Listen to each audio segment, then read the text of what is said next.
Bonjour à toutes et à tous et bienvenue au Cryptos Technical Briefing de ce mardi 28 juin 2022. Dans ce cas, heureux de vous retrouver. Les marchés actions poursuivent leur rebond. Belle reprise des marchés actions,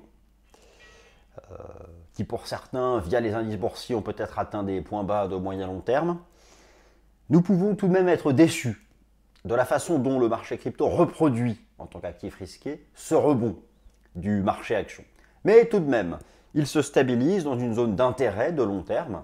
Le débat reste entier, je vous le dis tout de suite, entre un point bas à 17 600 $ ou encore une ultime chasse, une ultime frayeur à 14 000 à 15 000 $. Mais il est appréciable de voir que certains thèmes d'inquiétude fondamentale se calment. Les taux d'intérêt cessent de monter, les taux d'intérêt nominaux. Les matières premières, notamment l'énergie, ont reculé.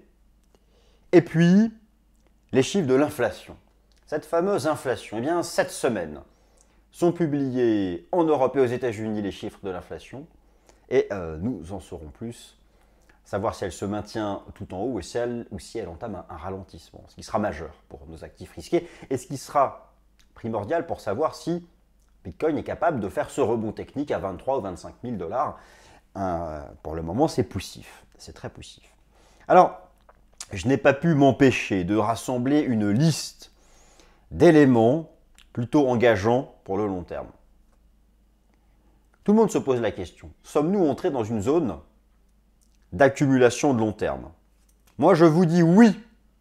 Je pose qu'une seule condition, que les économies occidentales n'entrent pas en récession. C'est la clé. 2-3 trimestres consécutifs de croissance négative. Pire, une dépression économique. Plusieurs années consécutives de taux de croissance négatif du PIB. Si nos économies, en dépit de la remontée des taux d'intérêt, en dépit de la restriction monétaire, en dépit de multiples problèmes de logistique liés à la suite de la crise sanitaire, en dépit du prix des matières premières, de la restriction à venir du crédit, si, malgré tout ça, nos économies parviennent à maintenir une croissance positive, eh bien, le marché crypto se situe maintenant en zone d'entrée de long terme. Donc, il y a quand même encore un point d'interrogation important. Alors, je vais passer à quelques illustrations que j'ai prévues ici, que j'ai listées, que j'ai envie de partager avec vous. Je vous rappelle que nous avons créé pour vous un livre, un bel ouvrage. Je vous en ai déjà parlé, et vous avez le lien dans la description, sur les fondamentaux de la blockchain, du marché crypto, des différents écosystèmes.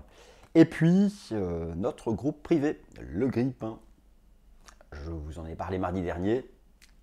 Toutes les infos se trouvent dans la description. C'est parti, allez, je vous propose des illustrations. Alors, les actifs risqués. Pour représenter la dynamique des actifs risqués, décidément, pour représenter la dynamique des actifs risqués, vous savez que je vous propose le contrat futur S&P 500, qui est l'indice de référence de la finance occidentale. Effectivement, lorsque l'on le regarde de plus près, vous avez ici les bougies japonaises hebdomadaires depuis le début de l'année, et nous avons une succession de creux et de sommets descendants. Observez bien, chaque rebond technique est venu buter au contact de l'ancien plus bas cours de clôture. Ce fut le cas fin janvier, ce fut le cas début mars, ce fut le cas fin mai, pile poil. D'ailleurs, un rebond technique au contact de la ligne de coup de l'épaule, tête-épaule.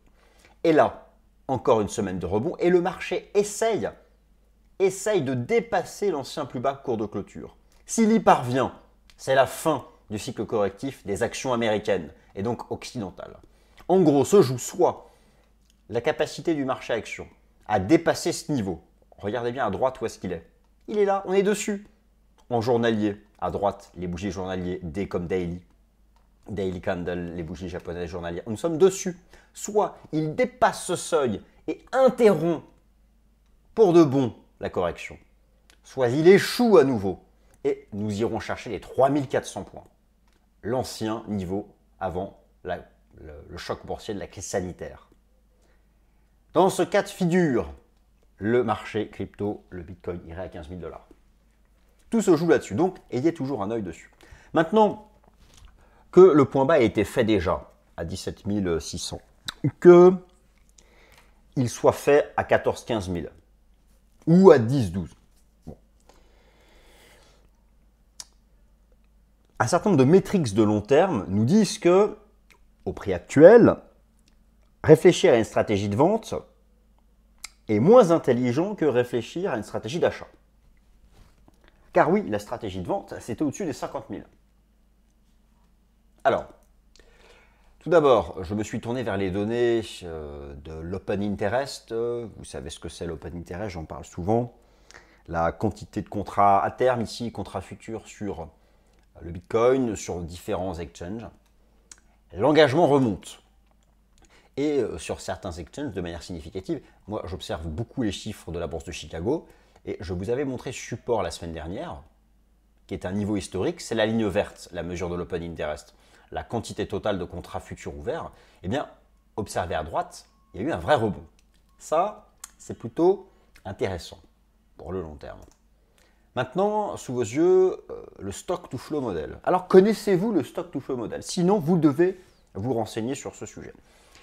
En blanc, vous avez la courbe du Stock to Flow Model. C'est concrètement la courbe d'équilibre à long terme entre l'offre et la demande de Bitcoin. Car oui, un Bitcoin, ça n'apparaît pas en claquant des doigts. Il faut le miner. Ce sont des ressources informatiques,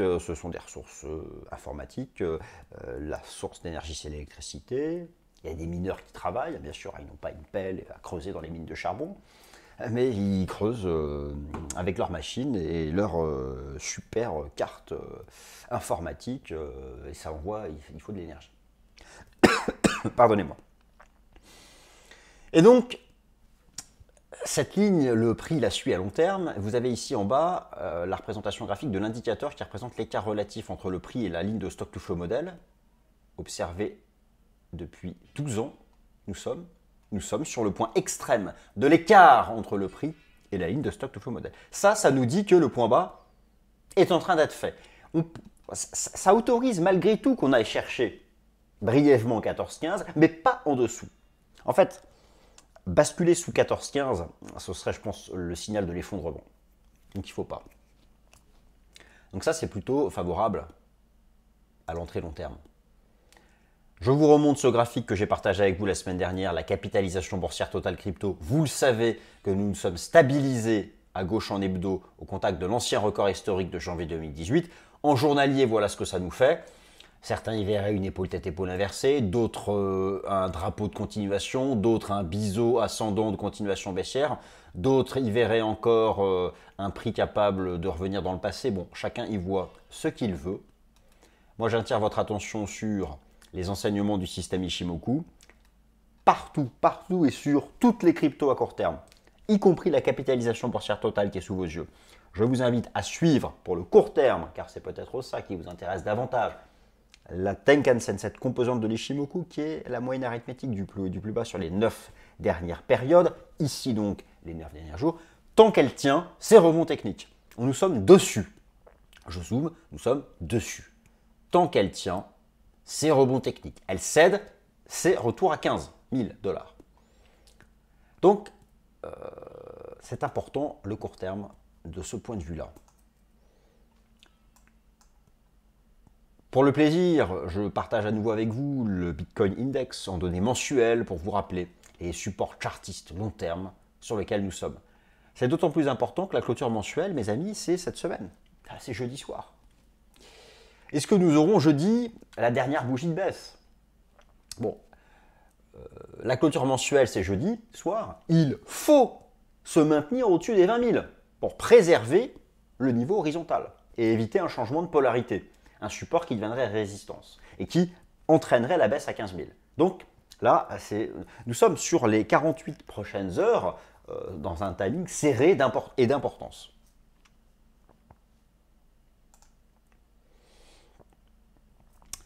Le Bitcoin peut-il aller à zéro? Vous savez, beaucoup visent zéro. Ont-ils des arguments chartistes? Alors, oui, si ils utilisent une échelle arithmétique. Vous avez ici le Bitcoin Index en échelle classique. L'axe des ordonnées met le même écart entre 1000 et 2000 qu'entre 30 et 31 000. ce qui n'a aucun sens. N'importe quelqu'un qui est rationnel, qui sait lire et écrire, comprend que sur un graphique, si l'écart entre 1000 et 2000 et 30 et 31 000 est le même, n'a aucun sens. Ça n'a aucun sens. L'échelle arithmétique à long terme, lorsqu'on balaye un prix entre quelques centimes et 69 000, n'a aucun sens. Bon. Alors, lorsqu'on applique l'objectif de cours de l'épaule tête-épaule au graphique arithmétique, ça nous envoie à 0 et même à moins 1000. Mais lorsque l'on allume son cerveau et que l'on passe en échelle logarithmique, la cible théorique, elle est plutôt vers 15-16 000. Alors, est-ce que 17 600, est-ce que ça suffit? Bon, vous voyez un peu le débat. Si nous devions faire 1,61,8 de la cible, ça nous ramène à 10 000, ce qui est aussi d'ailleurs, selon le market profile volume, le volume market profile, le niveau qui serait parfait. C'est quelque chose, moi, que j'ai en tête, ce niveau des 10K. Si vous me posiez la question de savoir mon avis sur où irait le marché en cas d'ultime frayeur, je vous dirais 10K. Ça peut peut-être chasser à 9005, parce qu'on va souvent chasser sous les chiffres ronds. Mais ni 3 ni 0. Après, naturellement, je ne partage que mon avis. Et rassurez-vous, je suis le premier à me nourrir des avis d'autrui. Et en toute zénitude. Car moi je reconnais, j'admets avoir beaucoup appris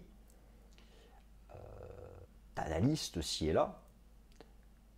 Donc voilà, c'est toujours intéressant de regarder dans le calme et en toute objectivité et en mettant ses biais au fond dans un trou recouvert de 10 mètres de béton armé. Et là, on peut regarder les choses calmement et objectivement.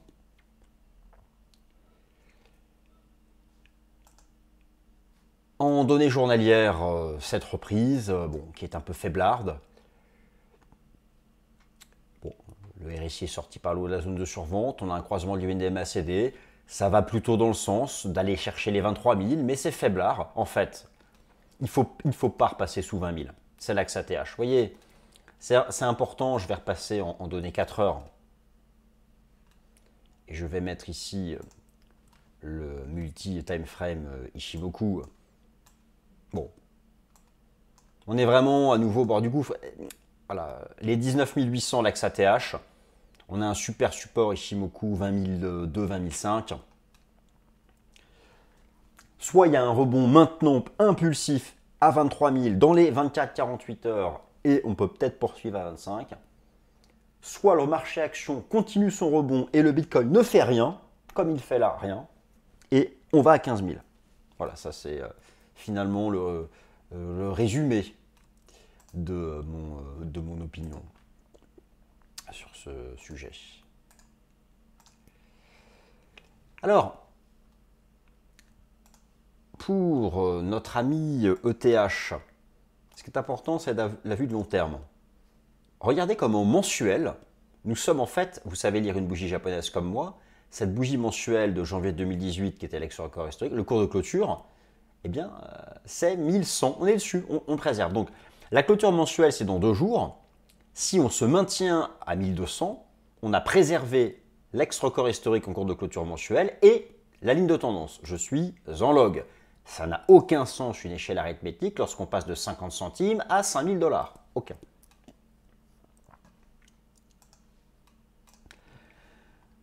En weekly, j'étais épaté de voir la force du nombre d'or. Vous savez, le nombre d'or, c'est 1,61,8. Ici, j'ai une extension de Fibo de l'objectif théorique du double bottom, ici à l'époque. Eh bien, le plus haut à 5000, c'était 1,68 d'extension de l'amplitude du double bottom au point de cassure. Ça, c'est complètement magique. Le 1,68 marche très bien. D'ailleurs, sur le contrat futur perpétuel Bitcoin en données journalières, le point bas récent à 19 000 $ en cours de clôture journalier le 18 juin, c'est 1,61,8 du report de la jambe A au top de la B. Donc le nombre d'or a vraiment une efficacité qui continue de me bluffer. Alors en journalier, nous aurions peut-être une épaule tête-épaule inversée, à voir. La ligne de coût est à 1260. Si c'est le cas, on ira à 1500. On casse les 1100 et c'est retour tout en bas. Pour le BNB, c'est pareil. Nous aurions une épaule tête-épaule. Je peux, sur le BNB, passer en hebdo et finalement y voir un énorme range entre 180 et 700. Peut-être un bas de range, ou peut-être pas, ou je ne sais pas.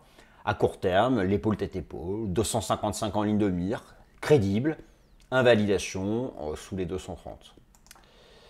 Et pour le DOT, eh bien, potentiellement une structure en biseau descendant. Ce genre de pattern peut prendre du temps à être construite. Donc patience, patience. Notez le rôle de résistance de 50 sur le RSI. J'ajoute les enseignements du système Ishimoku.